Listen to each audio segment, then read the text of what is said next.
नमस्कार दोस्तों।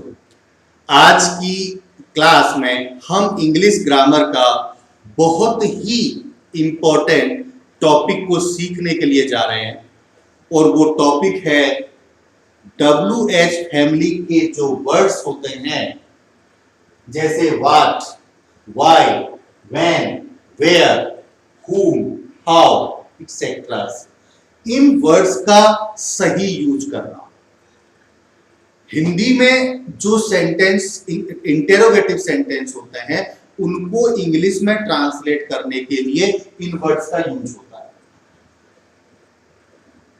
तो अब इनका जो यूज होता है वो सही यूज कैसे करें इनका, वो बहुत जरूरी होता है।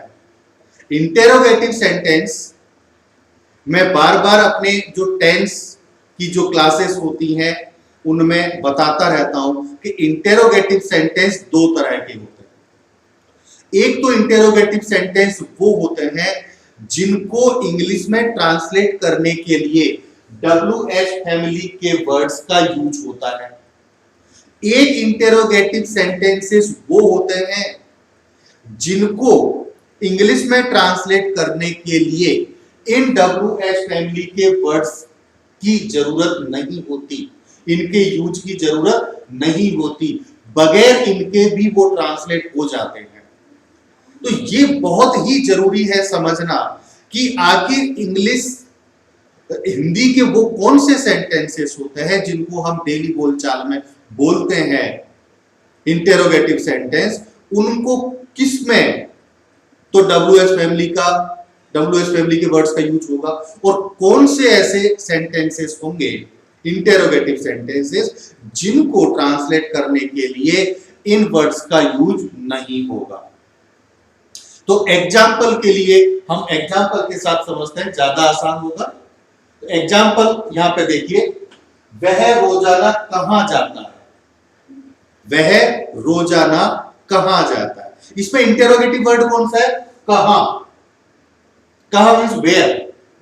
WH फैमिली का कौन सा वर्ड होता है? वेयर। तो इसमें वेयर का यूज होगा, यानी जब इसका जवाब दिया जाएगा इस सेंटेंस का, अगर मैंने किसी से पूछा कि वह रोजाना कहां जाता है, तो जो जवाब देगा उसको जवाब देने के लिए जगह का नाम बताना पड़ेगा कि वो कहां जाता है। अगला एग्जांपल ले, वह क्या बोल रहा है।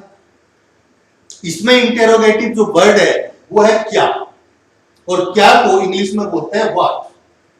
तो इसको ट्रांसलेट जब हम करेंगे तो व्हाट का यूज होगा। तो इस सेंटेंस को अगर मैं किसी से पूछूं कि वह क्या बोल रहा है, तो जो जवाब देने वाला होगा सामने वाला, उसको बताना पड़ेगा कि वह क्या बोल रहा है। तो इन सेंटेंसेस को ट्रांसलेट करने के लिए WH फैमिली के वर्ड्स का यूज होगा। इसमें तो वेयर का यूज होगा, इसमें व्हाट का यूज होगा। अब वो कौन से सेंटेंस होते हैं जिनको ट्रांसलेट करने के लिए WH फैमिली के वर्ड्स का यूज नहीं होगा। तो पहले हम उनको भी समझ लेते हैं, तब इनको ट्रांसलेट करेंगे तो और भी ज्यादा अच्छी तरह से समझ में आएगा। तो यहां पे हम देखें, क्या वह रोजाना स्कूल नहीं जाता है। यह भी इंटेरोगेटिव सेंटेंस है। इसमें भी पूछा जा रहा है, उसमें क्या पूछा जा रहा है कि क्या वह रोजाना स्कूल नहीं जाता है। तो इसमें इसका जब जवाब कोई देगा सामने वाला, तो इसके जवाब में या तो वो बोलेगा हां या बोलेगा ना, यस या नो। तो और दूसरी बात, इसके अंदर क्या जो वर्ड है वो पहले ही सबसे पहले सेंटेंस के शुरुआत में लिखा हुआ है, और यहां पे जो सेंटेंस था इसमें क्या वर्ड शुरू में ना होकर के बीच में लिखा हुआ है। तो दो अलग अलग तरह की पहचान, एक तो क्या वर्ड बीच में है और इसमें क्या पहले है, ये डिफरेंस है। तो जब इस तरह के सेंटेंसेस जिनमें क्या सबसे पहले आता है स्टार्टिंग में, उन सेंटेंसेस का जो जवाब होता है वो यस या नो में एक्सपेक्टेड होता है। तो ऐसे इंटेरोगेटिव सेंटेंसेस को ट्रांसलेट करने के लिए हमको WH फैमिली के वर्ड्स का यूज नहीं करना होता। इनको हम हेल्पिंग वर्ब के यूज से ही इनको हम इंटेरोगेटिव बना देते हैं। वो कैसे बनाते हैं वो अभी हम सीखेंगे। इसका एक एग्जांपल हम और भी पढ़ लेते हैं। क्या मैं सच नहीं बोल रहा? ये भी इंटेरोगेटिव है, इंटेरोगेटिव सेंटेंस। इसमें भी क्या का यूज है, ये भी शुरू में ही। अब इसका अगर कोई जवाब देगा क्या मैं सच नहीं बोल रहा हूं, तो इसका भी जवाब में या तो वो यस बोलेगा या फिर नहीं बोलेगा। अगर मैं पूछूं किसी से क्या मैं सच नहीं बोल रहा हूं, तो सामने वाला या तो यस बोलेगा या नो बोलेगा। तो समझने वाली बात यहां पे ये है कि अगर किसी भी सेंटेंस, इंटेरोगेटिव सेंटेंस का जवाब यस या नो में एक्सपेक्टेड है, तो उस इंटेरोगेटिव सेंटेंस को ट्रांसलेट करने के लिए WH फैमिली के वर्ड्स का यूज नहीं होता। उनको सिर्फ उनकी हेल्पिंग वर्ब से ही, उनकी हेल्पिंग वर्ब के यूज से ही हम उनको ट्रांसलेट कर देते हैं। और ऐसे इंटेरोगेटिव, हिंदी के ऐसे इंटेरोगेटिव सेंटेंसेस जिनका आंसर यस या नो में एक्सपेक्टेड ना हो करके बल्कि आंसर देने वाले को कुछ बोलना पड़ता है। जैसे कि इस सेंटेंस में तो उसको जगह का नाम बताना पड़ेगा कि वो कहां जाता है, और इस में बताना पड़ेगा कि वो क्या बोल रहा है। यस या नो में इसका आंसर नहीं आ सकता, ना ही इसका आ सकता है। तो इनको ट्रांसलेट करने के लिए, इन इंटेरोगेटिव सेंटेंसेस को ट्रांसलेट करने के लिए WH फैमिली के वर्ड्स का यूज होगा। दूसरा हिंट मैंने अभी पहले बताई थी कि जो ये सेंटेंसेस होते हैं जिनको हेल्पिंग वर्ब की हेल्प से ट्रांसलेट करते हैं, इनमें क्या वर्ड शुरू में ही आता है, स्टार्टिंग में आता है, और इनमें क्या वर्ड शुरू में नहीं आता। ये डिफरेंस है। अब हम इनको ट्रांसलेट करना सीखते हैं। तो ट्रांसलेट करने से पहले मैं आपको यह बता दूं कि जब हम हिंदी के सेंटेंसेस को इंग्लिश में जब ट्रांसलेट करते हैं, तो इंग्लिश में ट्रांसलेट करने के लिए एक नियम होता है जिसको हम सेंटेंस स्ट्रक्चर कहते हैं। मैं टेंस की हर क्लास में ये सिखाता हूं कि सेंटेंस स्ट्रक्चर क्या होता है। आज भी मैं आपको बताता हूं कि जब हम हिंदी के सेंटेंस को इंग्लिश में ट्रांसलेट करते हैं तो वो सीधे सीधे ट्रांसलेट नहीं होते। जैसे हिंदी में तो सबसे पहले लिखा हुआ वह, इसको अगर इंग्लिश में बोले तो ही। रोजाना दूसरे नंबर पे है रोजाना, इसको ट्रांसलेट करेंगे तो डेली। फिर तीसरे नंबर पे जो वर्ड है वो है कहां, इसको इंग्लिश में बोलेंगे तो वेयर। और यहां पे चौथे नंबर पे लिखा हुआ है हिंदी में जाता, तो इसको इंग्लिश में गो। तो अगर इसको इंग्लिश में बोले तो ही डेली वेयर गो, ये गलत ट्रांसलेशन है। तो हिंदी में और इंग्लिश में ट्रांसलेट करने के जो नियम है वो अलग अलग होते हैं। अब इसको जब इंग्लिश में ट्रांसलेट करें तो इन चारों वर्ड्स में से पहले किस वर्ड की इंग्लिश बोलनी चाहिए, फिर कौन से वर्ड की इंग्लिश बोलनी चाहिए, फिर कौन से वर्ड की बोलनी चाहिए, ये जो नियम होता है इसी नियम को बोलते हैं सेंटेंस स्ट्रक्चर। तो WH फैमिली के जो वर्ड्स के जो सेंटेंसेस होते हैं उनका जो सेंटेंस स्ट्रक्चर होता है वो ये होता है, सबसे पहले हम WH फैमिली का जो वर्ड है, WH फैमिली का जो वर्ड है उसको सबसे पहले बोलते हैं। उसके बाद हेल्पिंग वर्ब, यानी जो हिंदी में जो सेंटेंस है वो किस टेंस का है, किस टेंस का, उस टेंस की हेल्पिंग वर्ब आएगी। फिर इसमें सब्जेक्ट कौन सा वर्ड है वो सब्जेक्ट की इंग्लिश आएगी। फिर जो मेन वर्ब है वो वर्ब की आएगी, और वर्ब की वही फॉर्म लगेगी जिस टेंस को ये सेंटेंस बिलोंग करता है। तो ये सेंटेंस किस टेंस को बिलोंग करता है और उस टेंस में वर्ब की कौन सी फॉर्म होती है वो फॉर्म आएगी वर्ब। और वर्ब के बाद में ऑब्जेक्ट। तो मैं दोबारा से रिपीट कर रहा हूं, सबसे पहले WH फैमिली का वर्ड आता है, फिर हेल्पिंग वर्ब आती है, फिर सब्जेक्ट आता है, और सब्जेक्ट के बाद वर्ब और वर्ब के बाद ऑब्जेक्ट। यही रूल होता है। यहां पे जो हिंदी में जो सेंटेंस होते हैं, ये किसी भी टेंस का हो, किसी भी टेंस का, चाहे प्रेजेंट के किसी भी सब कैटेगरी का हो, या पास्ट का कोई सा भी हो, या फ्यूचर का कोई सा भी हो, हर टेंस के सेंटेंसेस को ट्रांसलेट करने के लिए WH फैमिली का यही स्ट्रक्चर होता है। तो अब अगर इसके हिसाब से इसको ट्रांसलेट करें हम, तो ट्रांसलेशन में मैं आपको बताना चाहता हूं कि जब हम हिंदी के सेंटेंस को इंग्लिश में ट्रांसलेट करते हैं तो 3 बातों का यह ध्यान रखना पड़ता है। नंबर 1, सबसे पहले उस सेंटेंस का टेंस पहचानना होता है। सबसे पहले टेंस पहचान। जब टेंस आपको पता चल गया तो उसके बाद में सेंटेंस पहचानो कि वो सेंटेंस कौन सा है। सेंटेंस जैसे अफर्मेटिव सेंटेंस है, या नेगेटिव सेंटेंस है, या इंटेरोगेटिव सेंटेंस है, या इंटेरोगेटिव नेगेटिव सेंटेंस है। तो चारों में से कौन सा सेंटेंस है वो पहचानना है। और तीसरे नंबर पे जब आप सेंटेंस पहचान गए तो सेंटेंस का स्ट्रक्चर आपको पता होना चाहिए। जब ये तीनों चीज हमें पता चल जाती है, सेंटेंस का टेंस पता चल जाता है, उसका हेल्पिंग वर्ब हमको पता चल जाएगी टेंस से, फिर हम सेंटेंस का पता करेंगे दूसरे नंबर पे, और सेंटेंस का पता चल गया तो हम सेंटेंस स्ट्रक्चर के बारे में हमको पता चल जाता है। उसके बाद फिर हम ट्रांसलेट करते हैं। तो जब ये तीनों बातों का ध्यान रख के ट्रांसलेट करेंगे तो माय डियर फ्रेंड्स, कभी भी ट्रांसलेट गलत नहीं होगा। हम हमेशा सही ट्रांसलेशन करेंगे और सही ट्रांसलेशन बोलेंगे, सही इंग्लिश बोल पाएंगे। तो अब इसको ट्रांसलेट करते हैं। तो सबसे पहले हम टेंस पहचानेंगे। तो वह रोजाना कहां जाता है? जाता है। इसमें आप ध्यान दें, जाता है।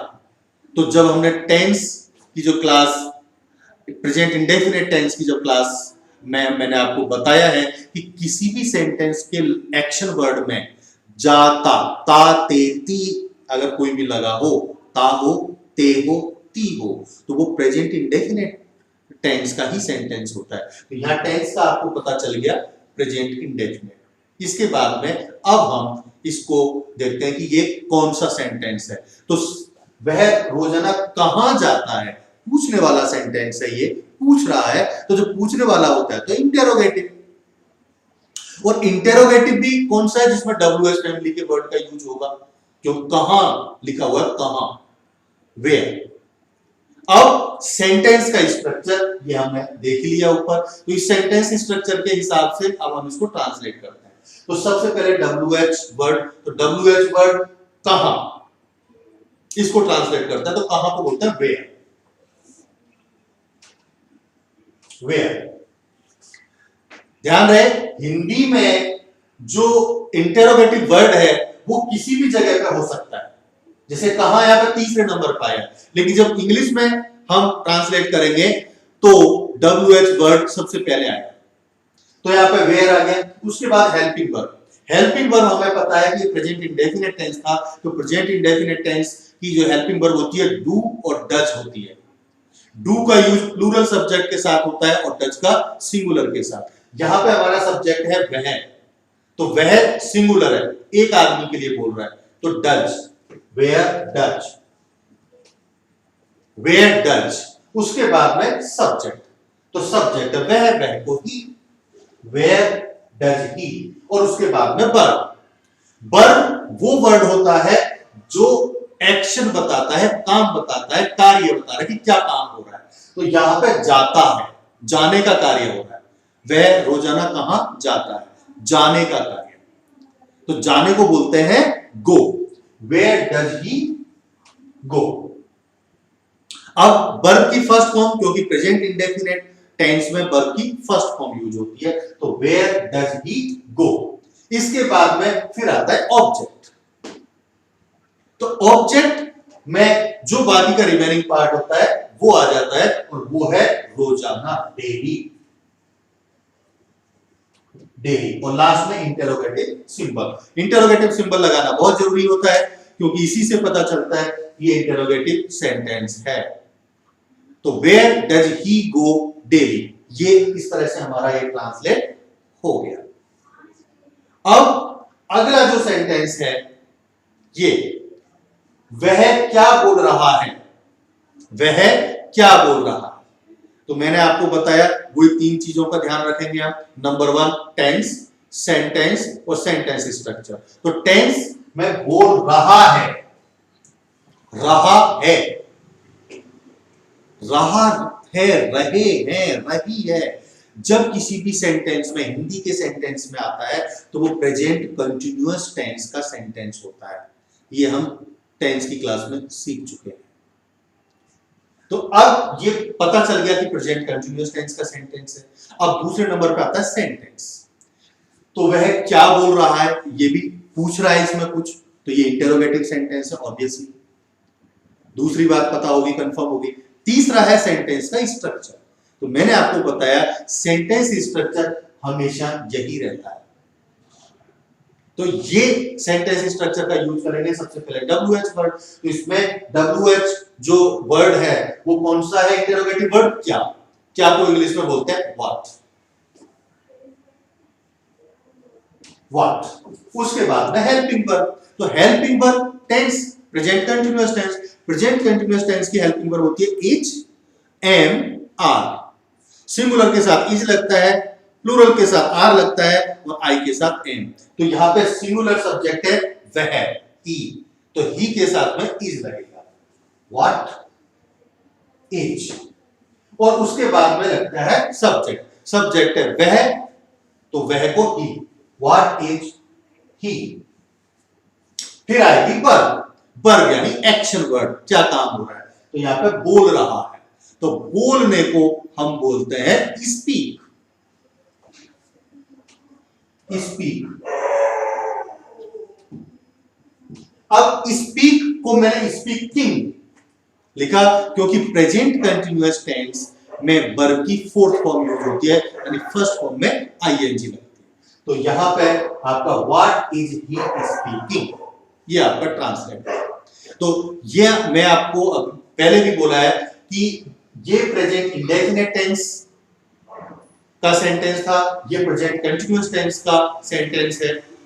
इसी तरह से हम प्रेजेंट परफेक्ट का सेंटेंस का एग्जांपल ले सकते हैं, प्रेजेंट परफेक्ट कंटीन्यूअस टेंस का ले सकते हैं, पास्ट टेंस के कोई से भी टेंस का ले सकते हैं, पास्ट इंडेफिनिट का, पास्ट कंटीन्यूअस, पास्ट परफेक्ट और पास्ट परफेक्ट कंटीन्यूअस। या फिर हम फ्यूचर के कोई से भी टेंस का एग्जांपल ले सकते हैं। सभी सेंटेंस, सभी टेंसेस के जो सेंटेंस होंगे उनको ट्रांसलेट करने के लिए यही सेंटेंस स्ट्रक्चर का यूज होगा।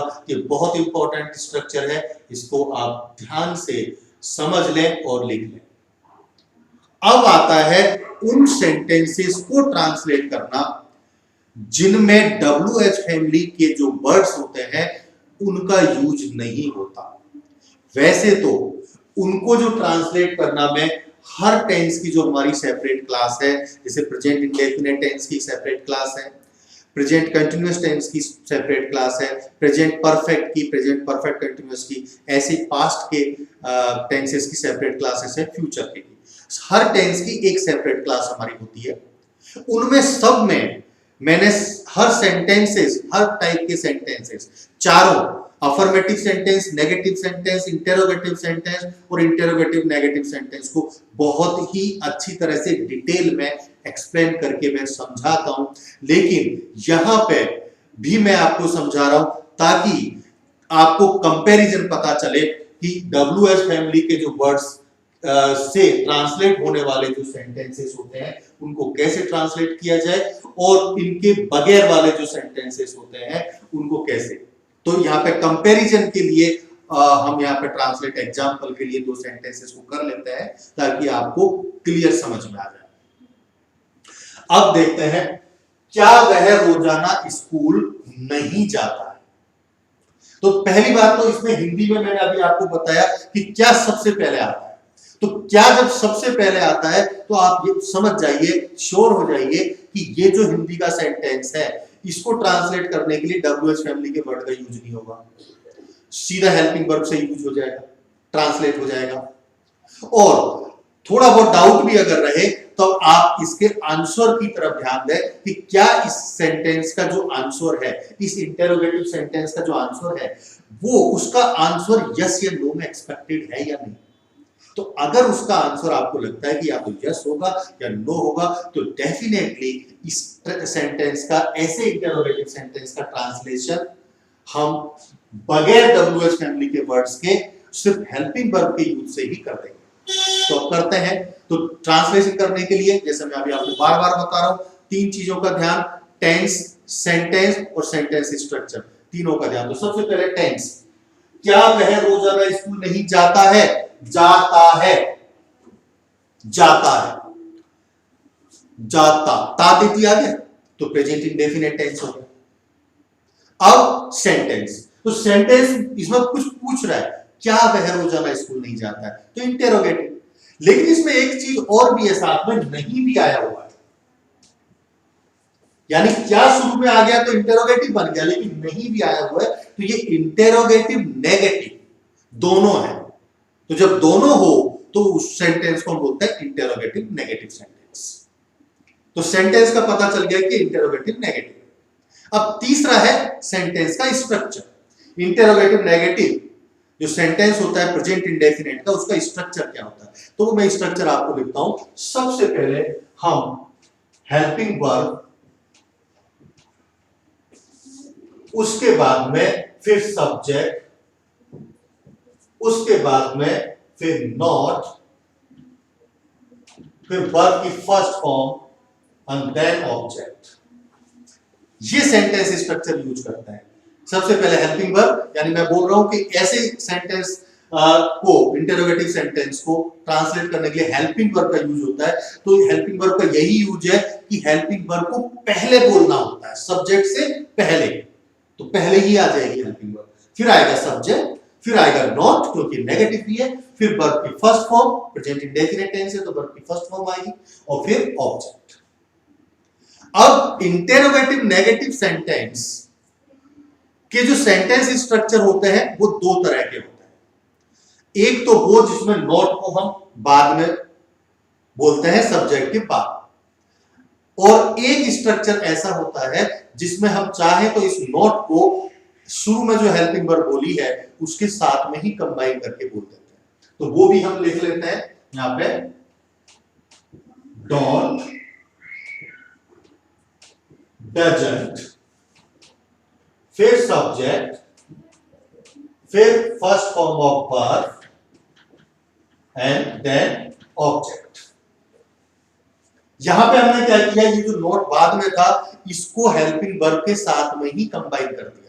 लेकिन यहां पे समझने वाली बात यह है कि हेल्पिंग वर्ब के साथ जब कंबाइन किया जाता है तो इसको अलग से नहीं बोलते, डोंट ही बोलेंगे, डो नॉट, डू नॉट नहीं बोलेंगे, डज नॉट नहीं बोलेंगे, डजंट बोलेंगे। यानी शुरू में अगर आप नॉट को कंबाइन कर रहे हैं तब आपको शॉर्ट में ही बोलना होता है, डोंट या डजंट, फिर सब्जेक्ट, फिर वर्ब, फिर ऑब्जेक्ट। तो अब इसको हम ट्रांसलेट करते हैं फर्स्ट वाले स्ट्रक्चर के हिसाब से। तो फर्स्ट वाले में या तो डू आएगा या डज आएगा। सब्जेक्ट के हिसाब से सब्जेक्ट सिंगुलर है तो डज, तो सब्जेक्ट क्या है, वह, वह को ही बोलते हैं, ही सिंगुलर होता है तो यहां पे डज आएगा, डज। उसके बाद में सब्जेक्ट, सब्जेक्ट क्या है, वह, वह को ही, तो डज ही। फिर आएगा नॉट, नॉट, फिर आएगा वर्ब। तो वर्ब यानी एक्शन वर्ड। इस सेंटेंस में एक्शन वर्ड कौन सा है, जाता है, काम क्या हो रहा है, जाता, तो जाता को गो, फर्स्ट फॉर्म गोइंग होएगी। उसके बाद में फिर ऑब्जेक्ट, ऑब्जेक्ट है यहां पे रोजा, क्या वह रोजाना स्कूल नहीं जाता है, टू स्कूल, ऑब्जेक्ट है टू स्कूल, डेली। ध्यान दें यहां पे वर्ब जाता है, एक्शन वर्ड, और ऑब्जेक्ट कहां, कहां के बारे में पूछ रहा है, स्कूल के बारे में। तो ऑब्जेक्ट वो होता है जिसके बारे में काम करने के लिए बोले कि जाता है तो कहां जाता है, तो कहां जाता है, स्कूल के बारे में पूछ रहा है, तो यहां पे ऑब्जेक्ट आ गया टू स्कूल। फिर डेली, रोजाना भी लिखा हुआ है तो रोजाना को हम डेली बोलते हैं। तो अब इसको ट्रांसलेशन देखें, does he not go to school daily, ये इसका ट्रांसलेशन। अब दूसरा जो स्ट्रक्चर है ये वाला, इसका अगर हम यूज करें तो यहां पे डजंट आ जाएगा,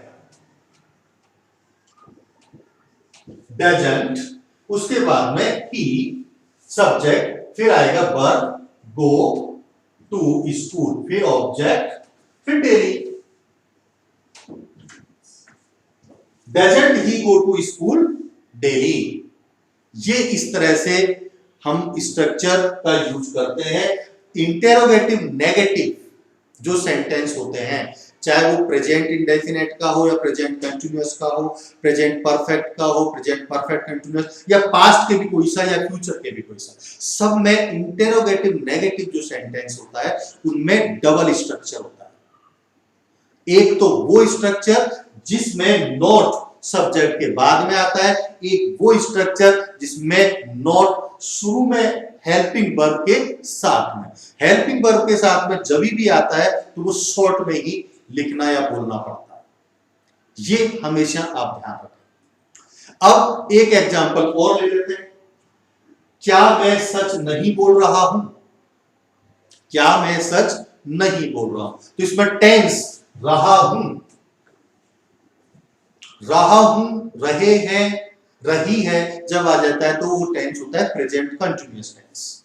तो टेंस पता चल गया हमें प्रेजेंट कंटिन्यूअस टेंस है। अब सेंटेंस, सेंटेंस में स्टार्टिंग में क्या लिखा हुआ है, पूछ रहा है कुछ, क्या मैं सच नहीं बोल रहा हूं, पूछ रहा है अगर तो ऑब्वियसली इंटेरोगेटिव ही है, लेकिन साथ में नहीं भी लगाया हुआ है तो इंटेरोगेटिव नेगेटिव है, यानी ये भी इंटेरोगेटिव नेगेटिव सेंटेंस है। तो अब इसको जब ट्रांसलेट करेंगे हम तो सेंटेंस स्ट्रक्चर, तीसरा जो हमारा जरूरत होती है वो है सेंटेंस स्ट्रक्चर को जानने की। तो प्रेजेंट कंटिन्यूअस टेंस का इंटेरोगेटिव नेगेटिव सेंटेंस का सेंटेंस स्ट्रक्चर वो होता है is, am, are, helping verb पहले आएगी, फिर आएगा सब्जेक्ट, फिर आएगा नॉट, फिर आएगा first form of verb, sorry fourth form of verb, and then object. अगला जो स्ट्रक्चर है वो है एजेंट और आरंट, फिर सब्जेक्ट, फिर fourth form of verb and then object. क्योंकि ये भी प्रेजेंट कंटिन्यूअस टेंस है और ये जो सेंटेंस है ये भी इंटेरोगेटिव नेगेटिव है। तो जैसे मैंने अभी बताया इंटेरोगेटिव नेगेटिव सेंटेंस के दो स्ट्रक्चर होते हैं, एक में नॉट बाद में है, एक में नॉट साथ में। तो जो पहले वाला स्ट्रक्चर है इसके हिसाब से हम ट्रांसलेट करें, सबसे पहले इज, एम, आर में से एक आएगा, तो सब्जेक्ट है आई, आई के साथ में तो एम आता है, ये आपको पता है एम, फिर आता है सब्जेक्ट तो एम आई, फिर आएगा नॉट, एम आई नॉट, फिर है वर्ब, वर्ब यानी एक्शन वर्ब, एक्शन यानी काम क्या हो रहा है, तो यहां पर बोलने का हो रहा है, तो बोलने को हम बोलते हैं speak, am I not speak, तो स्पीक का स्पीकिंग हो जाएगा क्योंकि फोर्थ फॉर्म ऑफ वर्ब है। और फिर है ऑब्जेक्ट, ऑब्जेक्ट क्या है, सच, am I not speaking truth, और interrogative symbol, am I not speaking truth. अगला जो सेंटेंस स्ट्रक्चर है वो है एजेंट और आरंट। अब यहां पे जो समझने वाली बात है वो ये है माय डियर फ्रेंड्स कि मैंने इज के साथ में नॉट को कंबाइन कर दिया, एजेंट हो गया, और आर के साथ कंबाइन कर दिया, आरंट हो गया, लेकिन एम को मैंने नहीं लिखा है। वो इसलिए नहीं लिखा क्योंकि एम के साथ अगर नॉट कंबाइन होता है तो वो हो जाता है एमंट, और एम के साथ में तो सब्जेक्ट आई ही आता है, तो एमंट आई हो जाता, और एमंट आई इंग्लिश ग्रामर में नहीं आता, गलत होता है ये स्ट्रक्चर। एम एंड आई की जगह हम आर एंड आई का ही यूज करते हैं। तो इस स्ट्रक्चर में ये एक्सेप्शनल केस है, इसमें ध्यान रहे, बहुत सोच समझना है आपको। यह गलती होती है, बहुत सारे बच्चे, बहुत सारे लोग इसमें गलती करते हैं, एम एंड आई बोल देते हैं, लेकिन एम एंड आई नहीं बोलते, आर एंड आई ही बोलते हैं। तो यहां पर आएगा आपका आर एंड आई, और फिर उसके बाद में fourth form of verb, aren't I speaking truth, aren't I speaking truth. ये सबसे इंपॉर्टेंट था कि एम एंड आई की जगह आर एंड आई ही यूज होता है। हाँ, अब ये ठीक है, यहां पे नॉट अगर अलग से बोलना हो तब हम एम आई नॉट बोल देते हैं। अब एक चीज और सीखने वाली बात है कि ये दो स्ट्रक्चर होते हैं इंटेरोगेटिव नेगेटिव सेंटेंस के, ये दोनों में किस को कब बोलें ये ज्यादा जरूरी होता है समझना। तो वैसे तो हम दोनों में जनरली तो कोई सा भी कभी भी यूज कर सकते हैं, लेकिन करेक्ट और सही यूज ये है कि जब हम इंटेरोगेटिव नेगेटिव सेंटेंस में हमारा बोलने पर जो फोकस होता है वो नोट पे अगर ज्यादा हो, प्रेशर फोकस हमारा नोट पे ज्यादा हो, तब हम फर्स्ट वाले स्ट्रक्चर को यूज करते हैं जिसमें नोट अलग से होता है।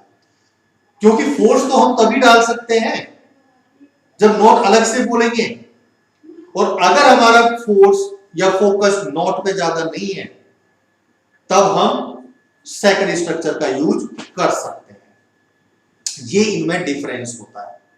जैसे अभी मैं बोलूं, क्या मैं सच नहीं बोल रहा हूं, यानी मैं सरप्राइजिंगली आपको, यानी मुझे विश्वास है कि मैं सच बोल रहा हूं, लेकिन फिर भी सामने वाले से मैं बोल रहा हूं क्योंकि उनको यकीन नहीं हो रहा, तो मैं सरप्राइजिंगली उनसे पूछ रहा हूं क्या मैं सच नहीं बोल रहा हूं।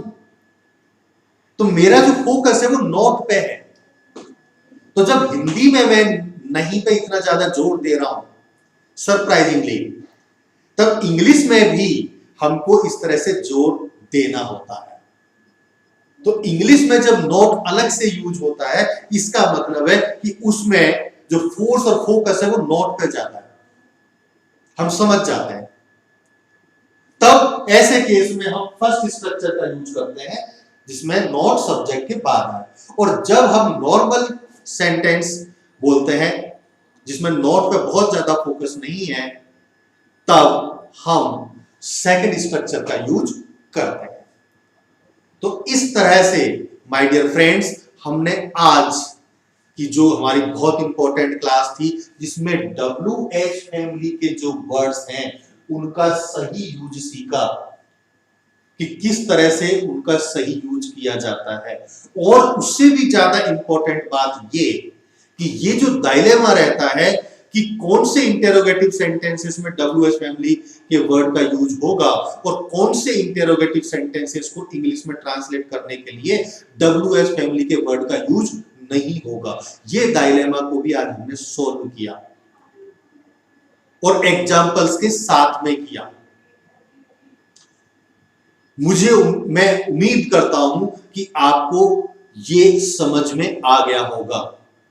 आप इस क्लास का जो वीडियो है उसको एक दो बार और चला करके देख ले, आपको बहुत अच्छी तरीके से समझ में आ जाएगा।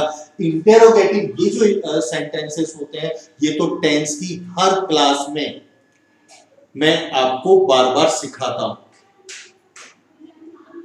तो माय डियर फ्रेंड्स, आज की क्लास में इतना ही। अगली क्लास में हम फिर मिलेंगे। जब तक के लिए नमस्कार। Thank you very much. Thank you very much.